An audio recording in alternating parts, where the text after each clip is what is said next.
Good afternoon, everyone. I'm very delighted and honored to introduce to you today's keynote speaker, former Greek Prime Minister and current leader of the Socialist International, Mr. George Papandreou. Mr. Papandreou has served as a member of parliament in Greece since 1981. He has served in several government posts as Under-Secretary of Culture and Minister of Education, before becoming Minister of Foreign Affairs in 1999 to 2004. He served as Prime Minister of Greece from November 2009 to November 2011. He is an active supporter of the information society and e-democracy. So in 2003, Papandreou was selected as one of the 25 people who are changing the world of internet politics. We have now had a full day of discussing financial secrecy and what happens to the market. Now we all look forward to listen to what a Greek statesman can share from his experiences from a country that has been hit hard by the financial crisis. Mr. Papandreou's presentation is called "The Financial Crisis and the Challenges that Confronted Greece to Cradle of Democracy." Please give Mr. Papandreou our warmest welcome. Ladies and gentlemen, distinguished guests, first of all, it's a great honor to be with you today. I very much wanted to be here. I've traveled from Boston, where I am teaching some courses around the Greek and European crisis at Harvard. But I wanted to be with you because I do believe in what you are doing, your actions in favor of transparency and fighting the secrecy, tax havens, the corruption, which has played a major role, not only in my country, but also around the world, in deepening inequality and in creating injustices. But I'm also glad to be back in Norway because it always reminds me that at a time when Greece was in dire need during a dictatorship, it was the countries of the north that gave us a safe haven and asylum. Actually, my father, as he could not have a Greek passport in exile, was given a Norwegian passport. And therefore, I very much appreciate, as the Greek people appreciate, the solidarity we've had and we found amongst the Norwegian people. And in keeping in this good tradition, the organization that is today has invited me and has organized this conference, PWYP, Publish What You Pay, is a very important initiative, very important work, and I personally hope to be able to work with you and with many others here in this room, in a global fight for transparency, for better governance, for more democratic governance, against corrupt practices and injustices. I also would like to say that in these times of need in Greece, the Norwegian government and the Prime Minister Jens Stoltenberg have also shown great solidarity. But this is a deeply democratic struggle. What we are facing in Greece is, I believe, a democratic struggle. I will begin by a question: why the crisis in Greece? A country which had become prosperous, decades of democracy, with great potential, economic potential, development in the areas of agriculture, the Mediterranean or Cretan diet, potential in the tourism of high quality, potential in green energy, greater potential in fisheries, in shipping, in human capital, and of course an important player in the region, in the Balkans. We are neighbors to the Arab Spring and have been instrumental in Turkey's prospects towards Europe. But we are only 2.5% of the GDP of the European Union. So why the crisis? Well, first of all, Greece is not a poor country. Certainly, Greece, however, was a mismanaged economy. And I would say that, of course, we were all shocked, and I personally was shocked when we realized the depth of the deficit and the debt when I took over as Prime Minister. But I also realized that this was the tip of an iceberg of deeper problems. And the deeper problems were not that Greeks were lazy, drinking ouzo and dancing zorba, although I know that many of you enjoy coming to Greece to do exactly that, and you're always welcome. But that would be a very convenient narrative if that was the way. And it would be a very simple solution. We would just stop drinking ouzo and stop dancing zorba and the crisis would be over. But there were truly other underlying problems that I think many did not want to see. It was convenient to say that, oh, these lazy Southerners. As a matter of fact, when I heard that, I looked up the statistics in the OECD, and I found out that Greeks worked the most in the European Union, as far as hours are concerned. So there are other problems we have to look at and see what they were, not only in Greece, but in the Eurozone and the European Union, and I would add in the global financial system. First of all, there was a myth that Greece had a bloated welfare system. I would say that that's a myth because, yes, of course, there were many inequalities and there were many privileges which had to be changed, but it was much more a badly run state of bad governance, of clientelistic politics, and of an oligarchy of vested interests that didn't want to see the modernization of the Greek state, as they wanted to use their influence directly to benefit, to develop privileges, whether they be from privileges in state procurements or in media or in banks and many other areas. And of course, a bureaucracy which was quite complex, which inevitably meant lack of transparency. Let me just give you some statistics. Brookings Institute 2 years ago, just during the crisis, made a study and said that if Greece was as transparent as the Nordic countries, we would gain 8% GDP. 8% GDP.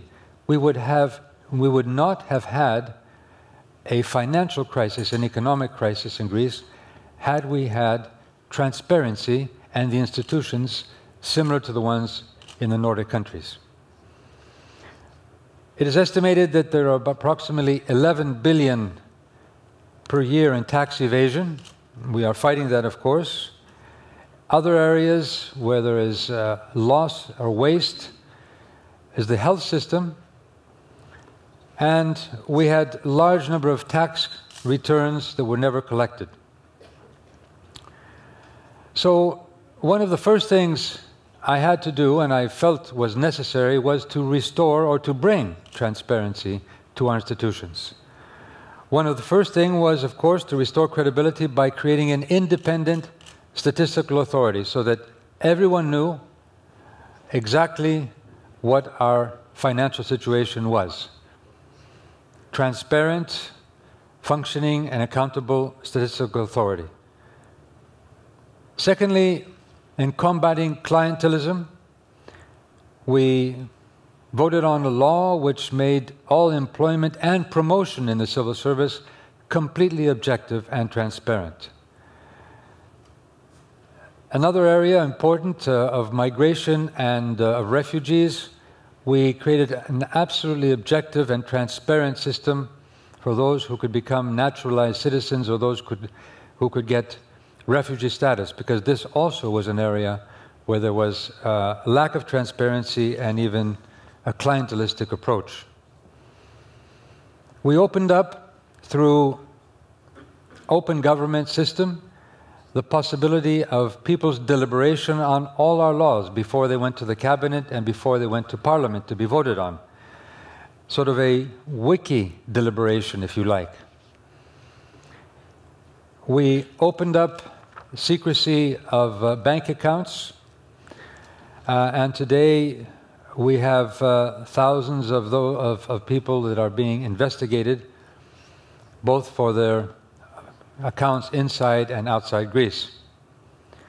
For the first time in our history, we published a list of all those who had large amounts owed to the public sector, to the tax authorities, those who owed more than 150,000 euros, and this was put into the public domain. We also decided, in order to bring more transparency, is to publish every single expenditure online, put every single public expenditure online. We call it in English clarity, in Greek diavia, and only in 1 year we had 2.2 million items that were published online from over 2,500 different entities of the public. And you can go online and find things like how much the photocopy machine was maintained. It cost 11 euros and 9 cents in the Ministry of Foreign Affairs. We also had a census. These are self-evident, maybe in Norway, but I said in Greece that what we were doing was a revolution of the self-evident. We had a census of pensioners. We did not know who was getting a pension and who was not, and who should not have a pension, which reduced the public spending, just the census itself, by 450 million in 2011. Also, we had a census of people receiving disability pensions, which again gave us minimized our cost by 250 million euros.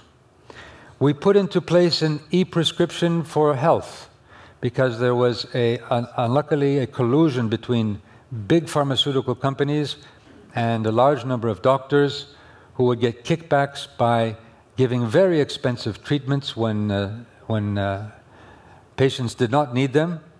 And just by pushing through this e-prescription, this electronic prescription, we were able to cut in the pension funds, which we used it, 30% of the costs.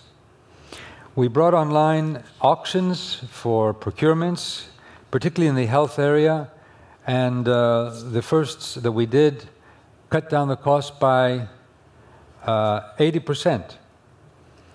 And of course, we began negotiations with countries such as Switzerland in order to see if we can have transparency and fight tax evasion, which of course is the very basic thing you are talking about these days. I also took an initiative, and with Angela Merkel, Nicolas Sarkozy, and Jean-Claude Juncker, we together wrote a letter, which I then took not only to other European authorities, but also to President Obama, on the need to have transparency concerning the so-called CDSs, the credit default swaps, as that is a market of approximately $600 trillion, an amazingly huge market, however, which has very or no transparency. However, the question of transparency is not just an issue for Greece.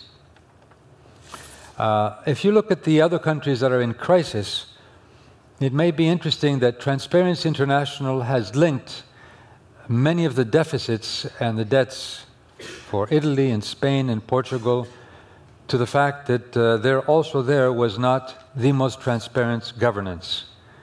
Now, why was that? Maybe we can look in the historical reasons, but let us see that the institutions that developed after dictatorships in Spain, Portugal, and Greece, well, even Italy, of course, during the Cold War, had a highly clientelistic politics. We did not go through a process of glasnost and perestroikas, although they were not always successful, even in the East and the Central European countries, which left the institutions unchanged and very often non-transparent when we came into the European Union. But what I'm trying to get at here is that when we talk about the crisis in Greece, it is not a crisis of simply spending too much, not a crisis of the welfare system. It's a crisis where we needed to have deep reforms in our institutions. And when I insisted with the so-called Troika, the Troika, you may know, is the three institutions that oversee the adjustment program of Greece and other countries. They are the IMF, the ECB, the European Central Bank, and the European Commission. I insisted that this is where we need to put the emphasis. We need to put the emphasis in reform, in creating the transparent institutions that will work in order to deal with the root causes of the debt and the deficit, and not simply the symptoms. However, I found resistance for, I think, a number of reasons. First of all, if we were to tackle the root causes, this would take more time, and it does take more time to make reforms. And more time meant more costs. That, of course, meant that somehow the costs of adjustment would have to be paid, or would have to be, the funds would have to be found. And Europe did not have this capability, still does not have this major capability, such as, for example, Eurobonds. A second reason is that I believe, and this is pertains not only to our countries that are now in the adjustment program, but I believe other countries that have dealt with the IMF, whether it's in Latin America or in Asia, there is a conventional wisdom of economics which does not look at the institutional side of the crisis. It looks at the labor market, it looks at the wages, it looks at the inflation, but very often does not look at the power arrangements of our societies, which I believe are much more important in the end. And they pertain very much to the functioning of our democracies. And the point here is that I believe that whether we talk about growth or development, in the end, it is the democratic institutions that will play a crucial role as to whether we can move forward. But I think, thirdly, is that the European Union, somewhat conservative European Union, of course, through moving through uncharted waters, in the end blindly followed this formula that austerity alone will solve the problem, and a blind faith that the markets will understand that we are now taking the right measures, and that we will therefore have the compliance of the markets and the support of the markets, which did not occur. In fact, this belief in the market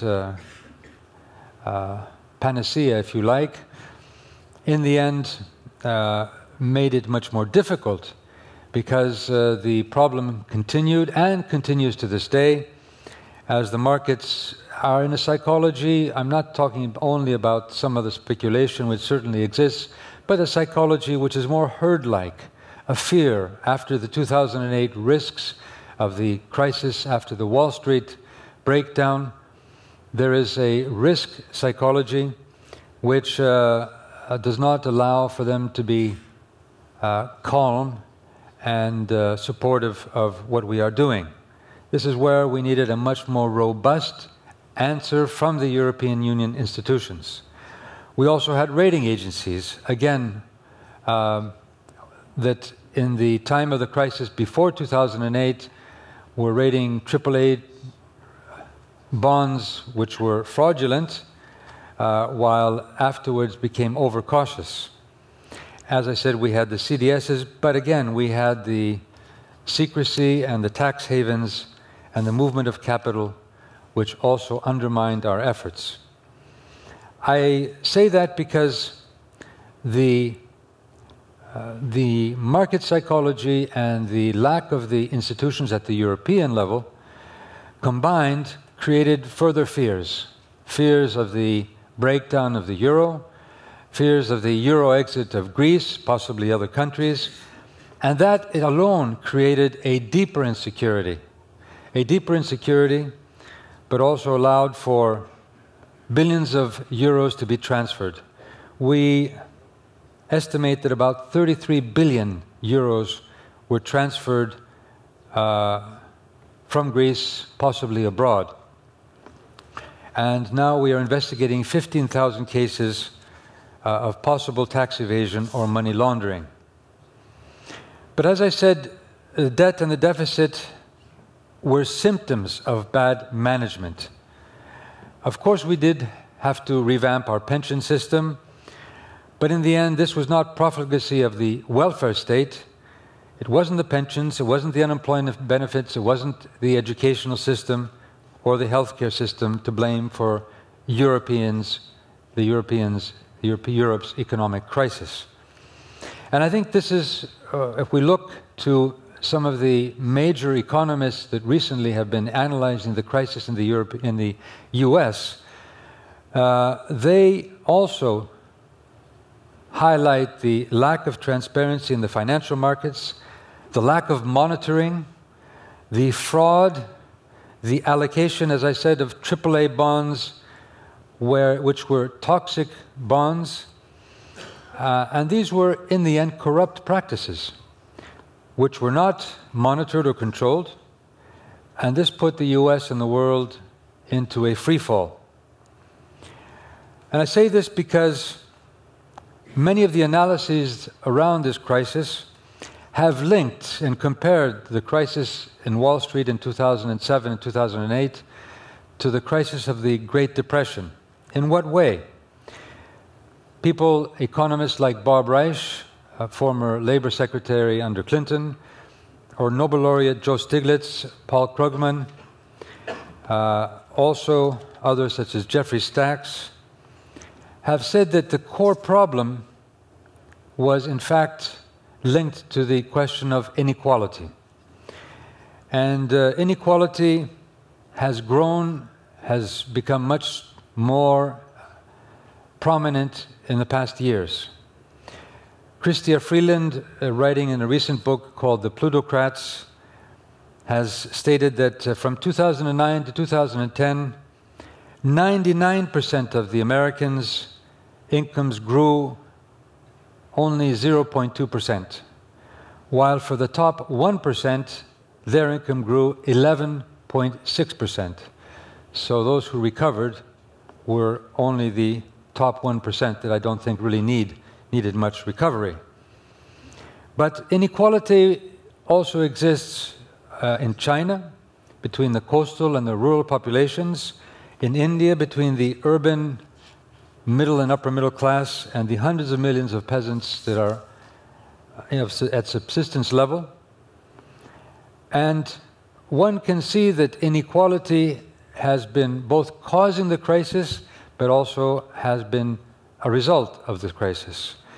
First of all, the debt, as the living standards in the industrialized world started to fall, one of the solutions, in parenthesis, was that people went to borrow.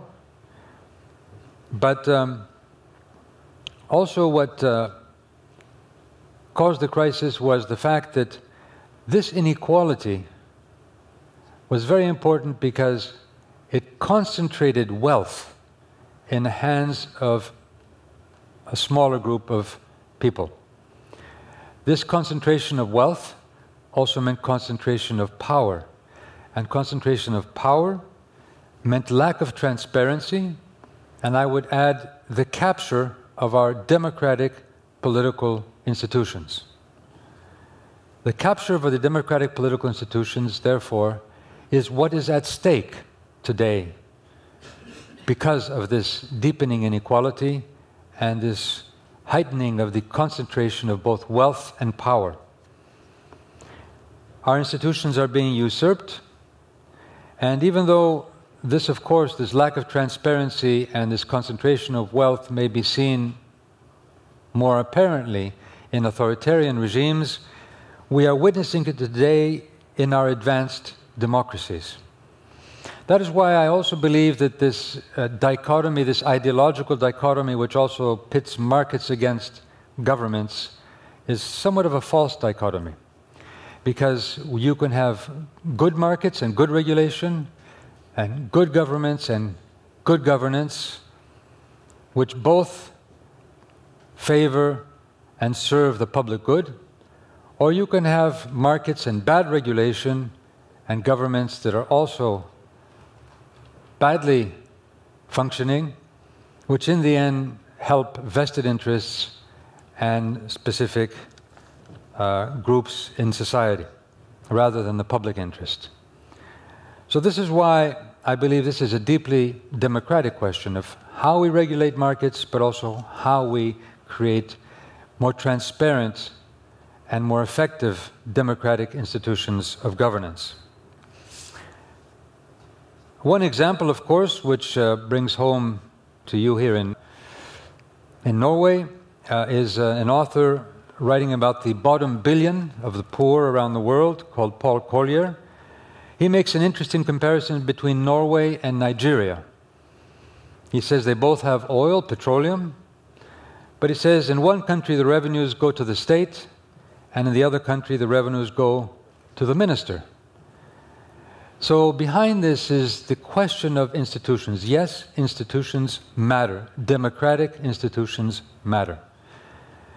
But as I said, even though in some countries there may be weaker institutions, even in countries with stronger democratic institutions, we are seeing now the capture of politics by vested interests.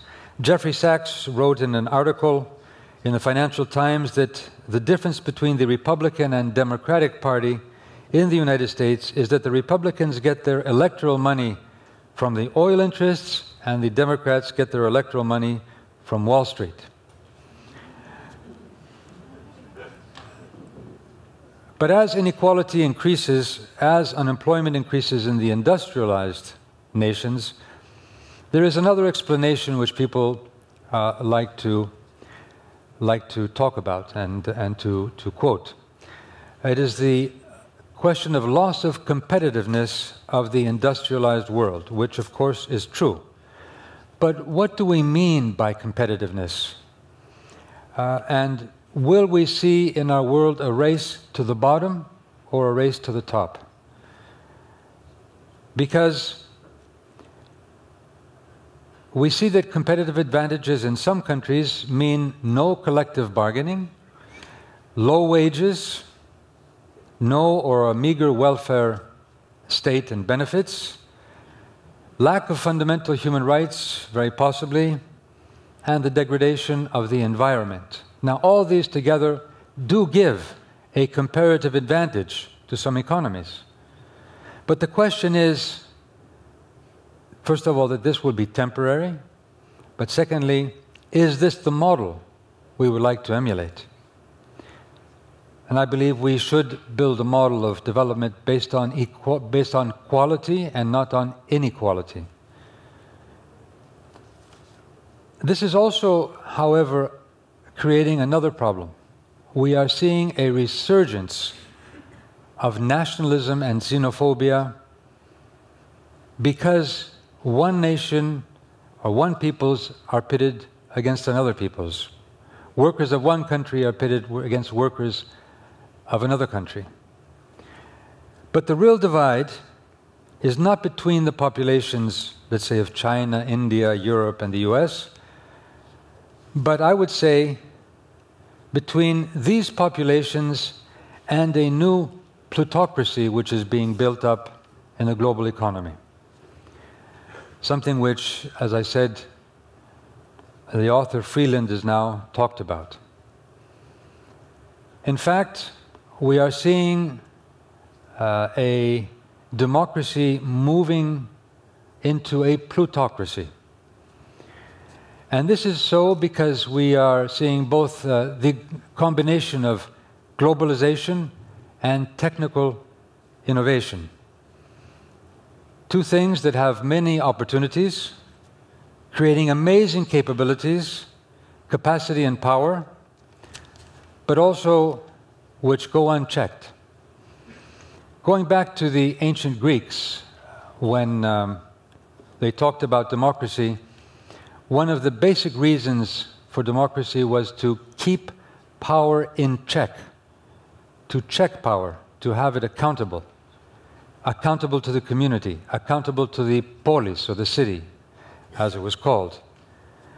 If you didn't have that, then and you used power in the wrong way, then it was called hubris, and you had the wrath of the gods against you.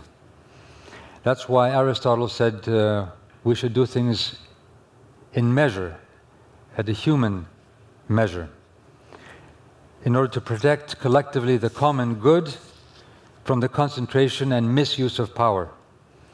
And whether it was from Prometheus to Einstein or to the Zuckerbergers, we have a great capacity as a human potential around our world, but how we use that potential, whether it is nuclear, whether it is oil, whether it is knowledge, whether it is technical innovation, whether it is media, whether it is financial resources, how we use these innovations, these powers, these resources, this knowledge, this technology and media, that will determine the quality of our society. That will determine the quality of our democracies. And democracy is the system to keep in check and to make sure that these resources are used for the public good. And democracy, of course, is much more than voting. It is transparency, as you were talking about. It is accountability, it is deliberation, it is education, it is information, it is participation. However, democracy in ancient times was local and direct. Democracy today is representative and national. But the forces of globalization have created a class beyond our nations, a plutocracy outside our borders, beyond our borders, and therefore beyond our democratic institutions. And I think this is one thing which creates great frustration with politics today, particularly amongst the youth. The younger generation that sees that we have so many capabilities as a human race to make poverty history, to deal with climate change, to deal with the financial problems, to fight unemployment or pandemics, or deal in a more humane way with migration and refugees. And yet we are not doing so. And we're not doing so partly because these problems are beyond our national institutions, but secondly because there are forces much stronger than our national institutions. An author, Rothkopf, has talked about a superclass, and he says that there are basically 6,000 people that control the world today in what he calls Richistan, another country, which of course is up in the stratosphere. That's the country of the rich, where he says, and I quote, 10% of the world population controls 85% of the global wealth, 2% controls 50% of the global wealth, where the GDP of 60 countries is over 50 billion, but there are 166 corporations that have over 50 billion annual results. So, as I said, we tend to compare one country against another, China versus the US, or India, or Europe. Yet we need to realize that the real comparison is between our societies and a country called Richistan.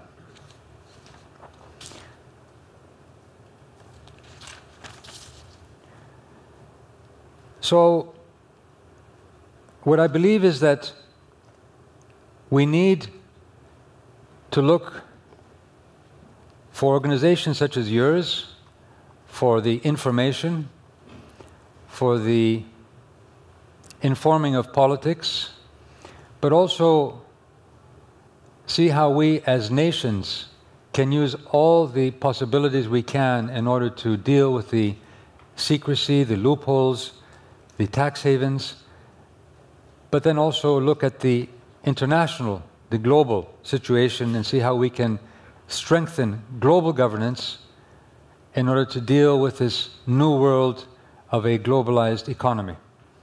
In fact, what we are called to do is to humanize globalization. And I would say, coming back to Greece, that Greece was an icebreaker in a world where, yes, we, of course, had to deal with our own problems, and we became a weak link. But we became a weak link which showed the difficulties of a European Union, which now has to face up to the fact that if it wants to play a major role in the world, we have to become more integrated.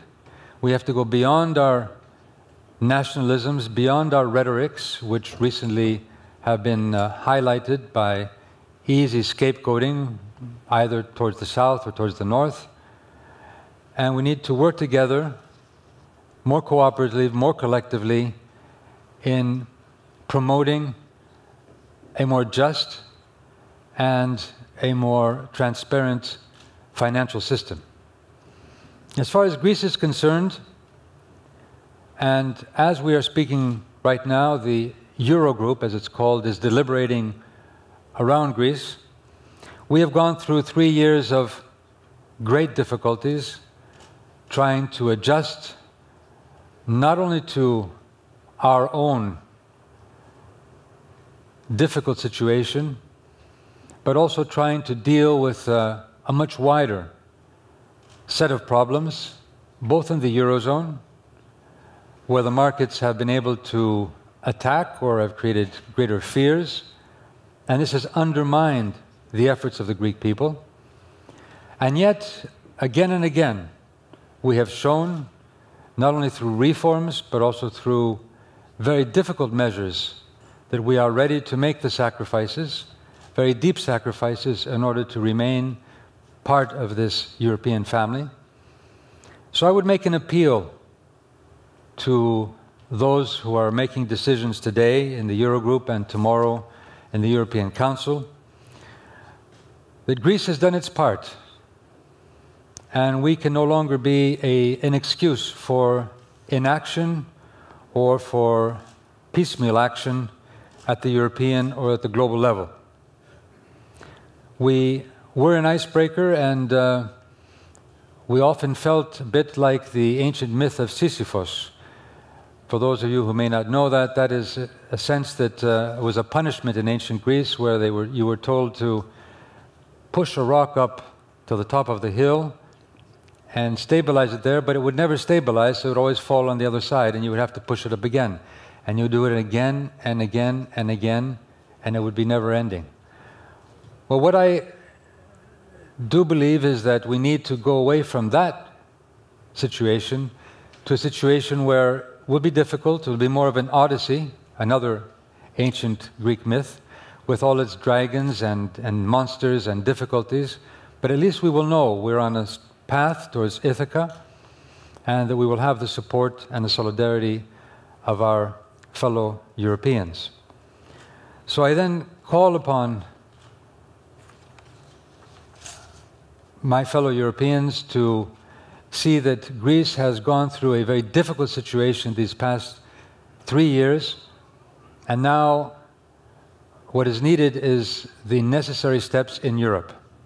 Necessary steps, first of all, to help Greece deal with the question of its deficit and its debt sustainability, but also with the clear mandate, the clear declaration of all in Europe that since Greece has done its duty, there is a clear sense that Greece will remain within the euro. I say this because these last 2.5, 3 years, we have been living in not only very difficult situations of austerity with deep recession, But this has been exacerbated by the uncertainty in the markets, markets that don't know whether today or tomorrow will be with the euro or with the drachma. That cannot go on because that has created a complete paucity of economic activity. If you were not to know what your currency would be tomorrow, you would not trade, you would not consume, you would not lend, you would not borrow, you would not invest. And that is what has happened in Greece over the past 2.5 years. We need to stabilize the situation, and this means, yes, a strong Europe vis-à-vis the markets, a strong Europe determined to show that we can put in place the institutions to strengthen our economic governance and show that this could be an example for the type of needed regulation and strengthening of institutions at the global level. Decisions such as more fiscal coordination, decisions we have made, economic coordination and harmonization, tax harmonization, and fighting the issue of secrecy and tax havens.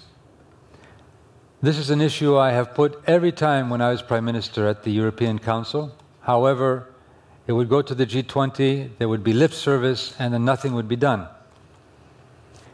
The issue also of a banking union to strengthen the confidence in all our banks in the European Union. New resources, which I do believe will also help for transparency, such as the financial transaction tax on banks, but also a much more robust presence of the European Union in the G20 in favor of global governance concerning the financial situation, the financial system.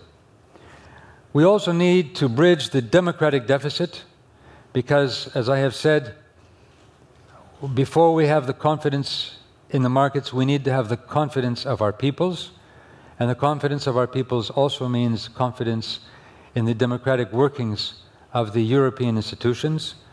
There have been a number of proposals concerning, for example, the election of a president of Europe, but also new forms of accountability, a defense union, programs for the unemployed, such as in Erasmus for the unemployed, where any unemployed, wherever he or she may be, Spain or Greece or Italy or anywhere else, could take a voucher and be trained anywhere in the European Union.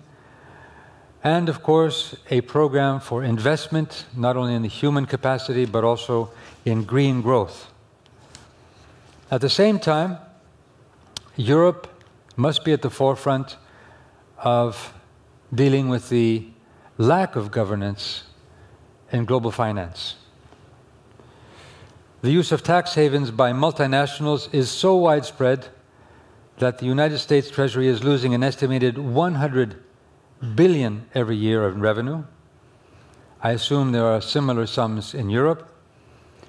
According to the Financial Accountability and Corporate Transparency Fact Coalition, the 20 largest corporations in the US have paid an average tax rate of under 3%, despite a nominal rate of 35%. Nationwide, the average rate is a mere 12%. All this, of course, perfectly legal. But it's fitting to have this discussion in Norway, which has the highest corporate tax contribution to GDP of all OECD countries, roughly 4 times higher than corporate contributions in the US or in Greece. And certainly, Norway's economic success is a direct consequence of its government's policy that citizens should not have to subsidize corporations and that there should be taxes which go to the public good. There are now 50 countries designated as offshore tax havens. According to the Tax Justice Network, there may be as much as $32 trillion in financial assets held offshore. This means that social inequality is actually far worse than official figures suggest. And certainly this is not a sustainable world. If there's one thing which I believe one should come from the Greek experience is that it is not only a question of creating the necessary institutions and the democratic governance, but These are a prerequisite for a sense of social cohesion and of social justice, a sense of justice. And if we do not restore the sense of justice in a globalizing world, no matter how many interesting innovations and how many interesting and new resources are developed, we will see greater inequalities around the globe. We will see these inequalities becoming concentration of power and wealth, and we'll see this concentration of power becoming a Trojan horse, another Greek myth, a Trojan horse coming back to capture our democratic institutions and endanger the very important and historical achievements that our democracies have been able to accomplish over the generations and over the years. So this is a democratic challenge. It is a challenge for our peoples, it is a challenge for our nations, it is a challenge to work together beyond our borders and beyond nationalisms, a challenge to create a global governance which is just, transparent, and representative. A difficult challenge, but one that is worth fighting. And I know that I am amongst those here today that believe that it is worth fighting for these goals, for these values, for these achievements. So I'm very happy to be here, and thank you very much.